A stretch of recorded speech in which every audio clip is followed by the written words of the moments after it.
Introducing the Denon DJ SC Live 4. Denon DJ's latest product here comes with new onboard speakers, Amazon Unlimited music streaming directly integrated into this unit, first of its kind, also with a little sister, the Denon DJ SC Live 2. This, as you can see, has had a whole makeover compared to the Prime 2 and the Prime 4 series, with a much sleeker design and sleeker look. It definitely plays more towards the design and look and feel of some of its competitors.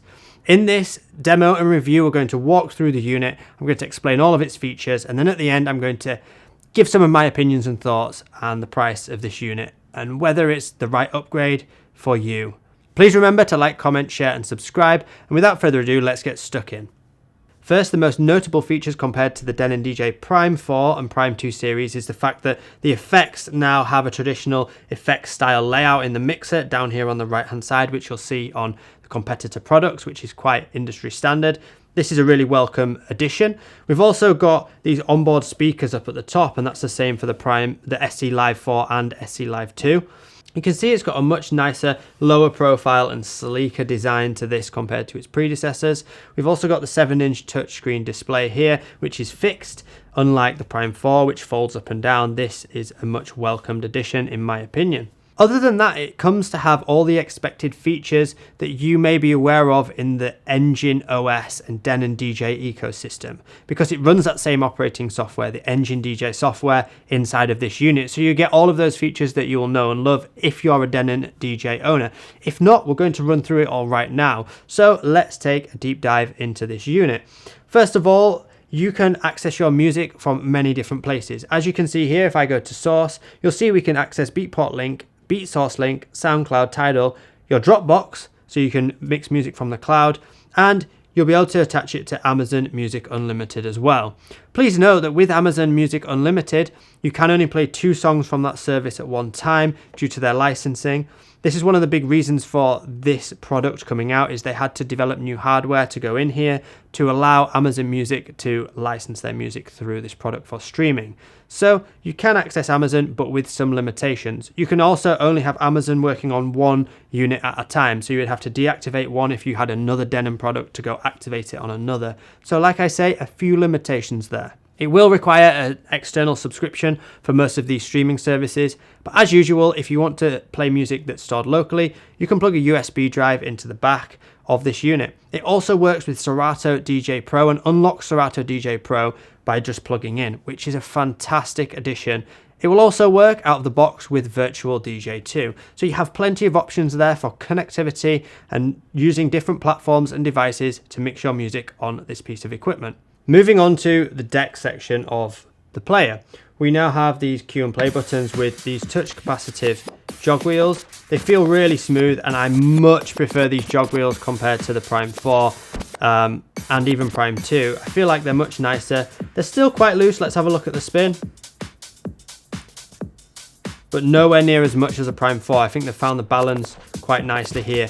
I do like quite loose jog wheels. I don't like them to be too stiff. So these are good for me, but it's just worth noting the kind of tension they have applied to them. You cannot change the tension of these on the hardware itself. Then moving up and across, we have the full size tempo adjust with the standard sync controls and key lock controls. You've got your vinyl button, so you can turn vinyl mode on or off for scratching, or if you want to turn that off to just nudge, you can do. We have the pitch bend buttons as standard, which will pitch the track up a bit faster and a bit slower temporarily, just like nudging the jog wheel. We have our auto loop encoder, which you can see on the screen here. We'll change the loop length, and we can just set the loop by clicking in, change the loop length up and down.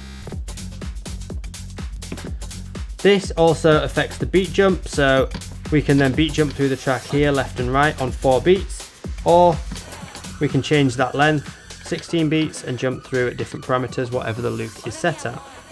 We can track skip through our playlist using these buttons, and then above we have the reverse button, which is a temporary reverse, or if you hold shift you can reverse the song. Then we have the decks 1 and 3 here, and 2 and 4 on the opposite side to access up to 4 decks of mixing at one time. You can then independently scroll through and load another song into deck 3, and all of this becomes independent to deck 1, so it works independently as a layer underneath. And we have our mixing controls here for deck 3 and our mixing controls here for deck 4. You'll see on the jog wheels that we have some information. We have this playhead marker that goes around. We've got the BPM, you can see that changes on the display, which is really nice to see on the actual display. We've got the time elapsed and time remaining, and we can change that in the settings. And then we've got the deck number as well. It's really nice to have that BPM display right there on the jog wheel in the center display. Moving down, we have the slip function, which allows you to do anything to the track and it will continue playing. You can activate different hot cues and the track will continue playing where it would have been if you hadn't have activated anything. By holding this, you can edit the grid of a song, and you'll see some grid editing options come up, and we can use the jog wheel to move the grid left and right. I'm going to leave that where it is because the grid is correct on this song. Then at the bottom we have our all-important performance pads. Here we have hot cue mode with up to 8 performance pads. These pads are pretty familiar now across a lot of Denon products. They're the Akai MPC style pads, and they do feel very responsive. They do have a click to them. You have to physically click them down, but they're nice rubber pads that do feel responsive, and they don't take too much of a tap to activate. We've then got the loop mode, which will turn on and off your loop, or you can jump to a loop and activate it. If I'm out of the loop and then press it, it will jump to it and activate it. We then have the roll mode, where we can roll a song. And we have some of those triplet style patterns as well, indicated in the light purple. Next we have slicer mode, which chops the track up into 8 beats, and it will continue playing the song, but we can roll any of those 8 beats. We can change the parameter with these parameter buttons here for the length of the roll.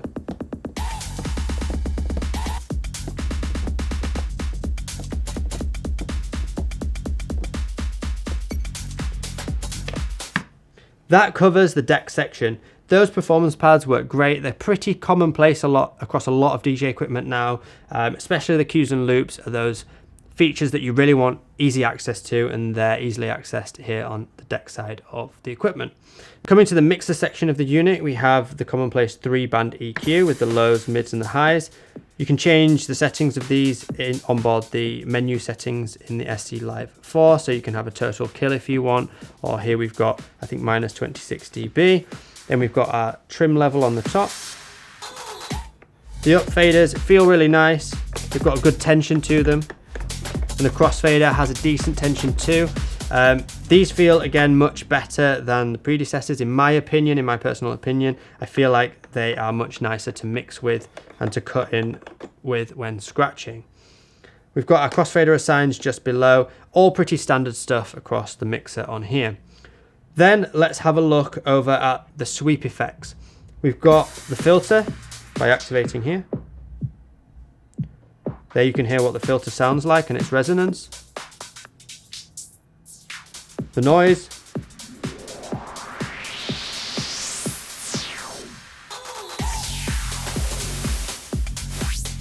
The echo.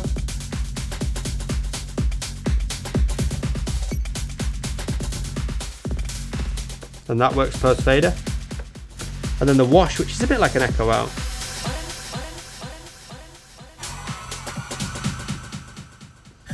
These are all really good effects, and the tactile that you can just jump to during the mix. We then have our mic 1 and 2 controls. Mic 2 can double up as an aux input instead, so you could run like a mobile phone or some other sound source into the unit and control the level independently here. We have our headphone controls with a Q mix and the level, and a split Q button just below. Then at the top we have these onboard speakers or booth monitors. So if you've got external speakers plugged in, you could just double them up and use them as a booth monitor. If you're at a party or an event where your speakers are facing away from you, you've then got direct monitors facing towards you to help you mix and stay on time. Or if you've just got this set up in your bedroom and you don't have external monitors, you can just use the onboard speakers so it doesn't take up more room. And let's have a listen to how these speakers sound. So I'm going to turn the main volume off. I'm going to play this song. Let's go towards sort of the drop, turn it on, and I'm just going to play it through the camera the microphone that I've got here.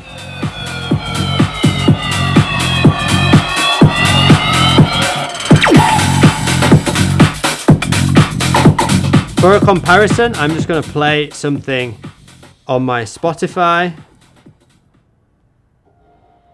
at full volume.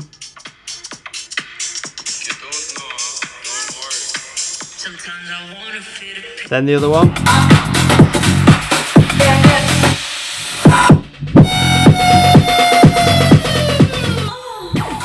We can switch that off there. I will say they've got a good low end to them. They are quite powerful. You're not going to throw a party with them. As soon as you get a few people talking, they will be drowned out. So this is very much for personal use or for just that extra bit of a booth monitor if you're playing in a louder environment. But they will go loud enough to kind of give you that direct source. But like I say, you're not throwing a party with them. They just sound pretty good, you know, for you to practice mixing with. So that's quite nice that they're on board there. Then moving across, we've got this new style effects channel, which if you've used any of the competitors' products before, you'll be quite familiar with this layout. If not, let me just show you through it. So if we've got a track playing, all we do is we simply choose an effect. As we turn this, you'll see that this scrolling drop down appears on the effects section, and we can choose an effect, let's say echo. We can choose the beat fraction here. We've got 16th, 32, 64th, up to 8th, quarter, half, 3/4, 1. Let's put it on 3/4, and then we can turn the effect on here, and then bring the wet and dry knob up. Put it onto channel 2 would help. Turn the effect on.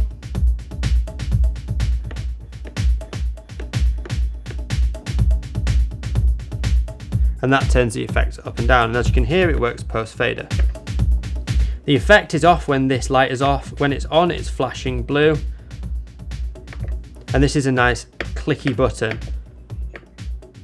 Just bear in mind, I played on some of the competitors, and because it's not really a click button on the competitors, I've found that if I've gone to tap it, sometimes I haven't tapped it properly, but it just takes a bit of getting used to, you know, because it's not a touch button, it's more of a click. So just something to be aware of, and something I found when playing on this straight away, I sometimes didn't activate the effects just because I'm used to other equipment as well. Then we've got the main master volume up here, and that concludes all of the mixer section and all of the deck section of what we have on the hardware available to us here. Now, moving over to the screen, we have lots of different options. Going into view, you can see we can touch down here and have the prepare folder, a history folder. We've got just a folder of files on, say, a USB drive, but what I'd recommend is exporting music through the Engine DJ software on your computer if you're using locally stored music, so you can get all of your information directly there nice and quickly. You can then choose different sources, like I said, from different streaming partners, and load tracks directly that way. You can search through your music using the search icon here, or you can search through streaming partners as well. Next, we have the menu option, which has loads and loads inside there. This is where you can connect to Wi-Fi, for example, record your sets, and also toggle the lighting on and off. Then in user profile, we have lots and lots of different settings. These go really deep into the internal settings of the unit, things such as the playback options, the cue and loop options, the display options, some safety options for not accidentally loading a song in, library options, and even deck colors. Something that is quite confusing is when you are using up to 4 decks, you can assign the different colors. Now, if I go on to deck 2 to deck 4, you can see the color here I've got set is green and green, but it doesn't change anything on the display. So there's nothing on the actual hardware here which indicates which deck you are on the actual hardware apart from the number. So it would have been nice to have just these blue LED lines changed to the color of the deck. But you can see on the screen that there are different colors there, and these different colors show up differently on different Denon DJ products.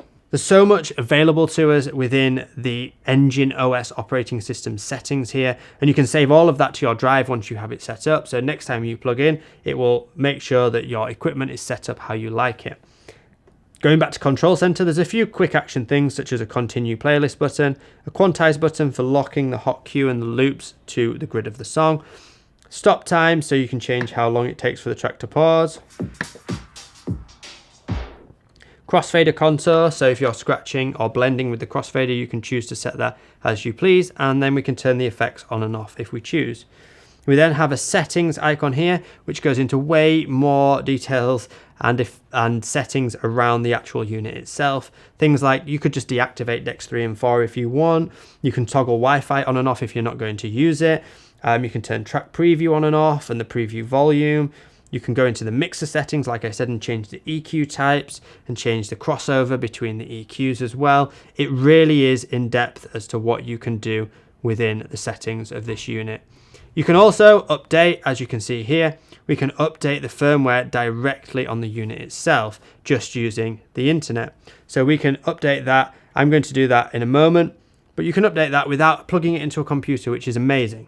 This works just like you would a computer or an iPhone or something similar. Then lastly, we have the lighting option here. By clicking lighting, we can go into engine lighting mode. So if you have DMX lights plugged in, or you can have nanoleaf lights plugged in, or even Philips Hue lights, all connected over Wi-Fi even, some of these lighting options, connected over Wi-Fi, and then you can control the colors, you can create light shows, and you can have your music respond to the, you can have your light show respond to the music, should I say, and actually program, if you want to take it further, program light shows to specific songs through the SoundSwitch software, another part of the InMusic brand where Denon DJ live. As you can see on the back, we have a 12-volt power in supply. We have a USB to connect to your computer for updates if you choose. We've got 2 USB slots. They are quite close together, so just bear in mind that, you know, if you're going back to back, you want to make sure you've got some slimline USBs to fit in there. Nothing chunky is going to fit next to each other. You've also got an SD slot to put media on if you want to use your music from an SD card. We've got the booth outputs. We've also got the RCA and XLR master outputs plus an aux input, which you can switch between aux or mic 2 on the back with the Combi XLR or jack with the mic 2. On the front of the unit, we also have an 1/8 inch and a 1/4 inch headphone output. So this really is an all-in-one unit that works with a multitude of devices and setups. You could use it in many different ways. It could be simply a bedroom controller. It could be something to practice on in your bedroom. It could be something that's professional enough to take out to any event or party and run through to a big PA system and throw a party with. The fact that it connects to the engine lighting so seamlessly as well is a massive plus, because you can control your light show at your party directly from the equipment itself. Then having all the options of streaming music through there, it really is a powerhouse. I am a huge fan of the updated design and look of it compared to the other models. Now, I keep referencing back to the Prime 2 and the Prime 4. I've been told that they are not going to stop making these products. This is a different line of equipment, but in my mind, I feel like, yeah, you're going to choose one or the other. And I would say for the ease of use and the sleekness, then this is my preferred choice over the Prime 4 and this. There are extra things on the Prime 4, like a zone output that you could use. So you could have, you know, speakers, you could have a channel that's just dedicated to a playlist and just sending music off to a different section and control the volume of a different section of the venue. There are a few things going on in there. It's much bigger and heavier as the Prime 4. This is a much sleeker design. But yeah, personally, I think this is a much nicer approach to a DJ setup, but it does come down to personal preference. With the price of this, it's still coming in, you know, relatively high. It is a premium product. It's still less than competitors. By quite a bit. In some instances, it's quite a bit less than competitors. And also, you've got to remember, this works full 4-channel standalone, which the competitor flagship model doesn't work standalone in 4 channels. You'll need a laptop plugged into it to make use of all 4 channels. It also works with Serato, which the competitor flagship model works with Serato. So they've ticked that box there. All I would say is, if you were comparing this to the competitor, is that it just depends on the feel of it. Some of the things, like I mentioned, you know, the pads being a bit clickier and this button being a bit clickier, it's minor things, but it's just something, if you're used to the feel of one product, would you move over to this? Maybe, maybe not. But if you're used to the feel of the other product, you've probably already got it. If you're just upgrading to this product from something of a lower spec, maybe you have got the Mixstream Pro, then this is definitely a great upgrade, because it packs in a much nicer footprint. It feels much nicer to play on. I like that the screen's raised compared to it. Or if you're coming from some Pioneer controller or a Serato controller even up to this, it's also a great option because you can still use Serato in there or Virtual DJ, but you can also unlock the whole engine operating system as well. So it gets a big tick from me. I think it is a great addition to the Denon DJ lineup. I'd love to hear what your thoughts are in the comments below. Any current Denon DJ users, are you thinking about switching to this product? I can't really call it an upgrade because the operating system's the same. In some instances, you could say it's a bit of a downgrade from the Prime 4, but personally, I just much prefer the layout, so it's more of a sideline step to this product, and I think it bridges the gap really well. There is something else to be said of, are Denon DJ trying to mimic the competition and then come in at a lower price point? Is that a good thing? Is that a bad thing? They're still innovating. They're putting so much into the internals and the software that goes into running systems like this, and the updates do come out thick and fast. So, that's for you to decide.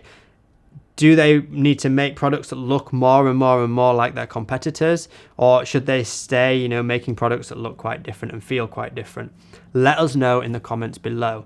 And like I said, there's the SC Live 2. If this is out of your price point and you're only bothered about 2 channels, then check out the SC Live 2 as well.